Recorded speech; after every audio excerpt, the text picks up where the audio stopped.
غذائی بحران دنیا کے مختلف حصوں میں خوراک کی قلت سے کیسے نمٹا جا رہا ہے۔ ڈونا مارٹن کے فراہم کردہ لنچ کے ایک ٹرے دنیا بھر میں کھانا مہنگا بھی ہوتا جا رہا ہے اور اس کی قلت بھی ہو رہی ہے۔ ہر جگہ لوگوں کو خود کو نئے حالات کے مطابق ڈھالنا پڑ رہا ہے، اور اس کا مطلب کبھی یہ بھی ہو سکتا ہے کہ لوگوں کو اپنی غذائیں ہی تبدیل کرنی پڑیں۔ امریکہ میں آدھی رات کو وال مارٹ تک دوڑ صبح کے 4 بج رہے ہیں، اور جارجیا کی گرمیوں کے باعث رات ابھی بھی گرم ہے۔ ڈونا مارٹن کام پر پہنچتی ہیں۔ ایک اور دن کا مطلب اپنے ضلعی اسکول کے بچوں کو کھلانے کی جدوجہد ہے۔ ڈونا ایک فوڈ سروس ڈائریکٹر ہیں جن کے ذمے 4200 بچے ہیں۔ یہ تمام بچے اسکولوں میں مفت خوراک کے وفاقی پروگرام میں درج ہیں۔ وہ کہتی ہیں، ہمارے پاس 22,000 لوگوں کے لیے 2 کریانہ اسٹور ہیں۔ یہ واقعی خوراک کے اعتبار سے صحرا ہے۔ گزشتہ 1 سال سے وہ اپنی ضرورت کی چیزوں کے حصول کے لیے بھی پریشان رہی ہیں۔ آپ کی کہانی اور سوال۔ پاکستان میں جاری معاشی بحران اور مہنگائی کے آپ کی زندگی پر اثرات۔ ڈونا اسکولوں میں بچوں کے لیے پیک کیے گئے کھانے کے ساتھ جولائی میں غذا کی قیمتوں میں اضافے کی شرح سالانہ بنیادوں پر 10.9% رہی، جو سن 1979 کے بعد سے سب سے زیادہ ہے۔ چونکہ قیمتیں بڑھ رہی ہیں، اس لیے ڈونا مارٹن کے کچھ سپلائرز اسکولوں کو خوراک نہیں فراہم کرنا چاہتے۔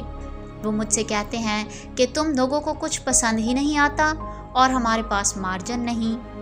امریکی اسکولوں کا یہ فیڈرل اسکول میلز پروگرام نہایت سخت قواعد و ضوابط کا حامل ہے۔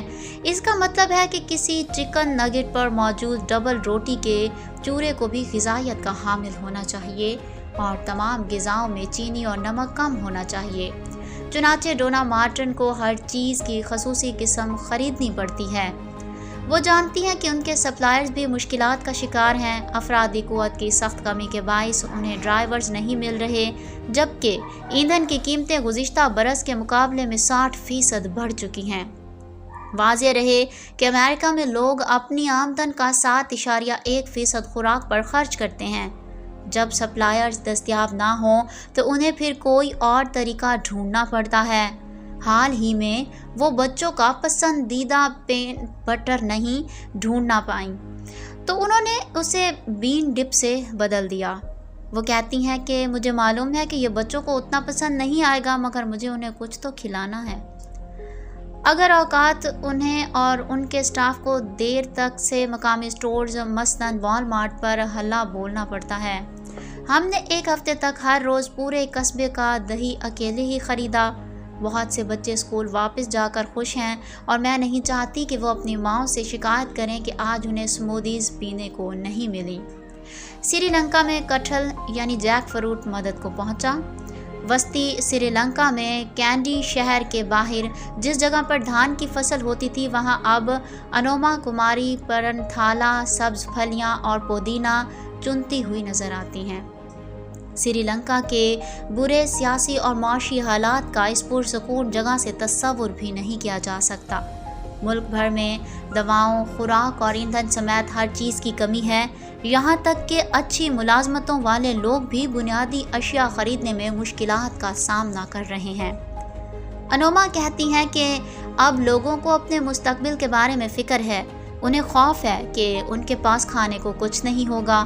یہ زمین ان کے خاندان کی ہے۔ اس پر انہوں نے کووڈ-19 کے عالمی وبا کے دوران شوقیہ طور پر کھیتی باڑی شروع کی تھی۔ سری لنکا میں جون میں سالانہ بنیادوں پر غذا کی قیمتوں میں اضافہ 75.8% ریکارڈ کیا گیا۔ سری لنکن عوام اپنی آمدنی کا 29.6% خوراک پر خرچ کرتے ہیں۔ انوما نے کتابیں پڑھ کر اور یوٹیوب ویڈیوز دیکھ کر سبزیاں اگانی شروع کیں۔ اب وہ ٹماٹر، پالک، کریلے، اروی اور شکرکندیاں اگاتی ہیں۔ ہر کوئی اتنا خوش قسمت نہیں کہ ان کے پاس اتنی زمین ہو، چنانچہ کئی سری لنکن اب کٹہل جیک فروٹ کو اپنا رہے ہیں۔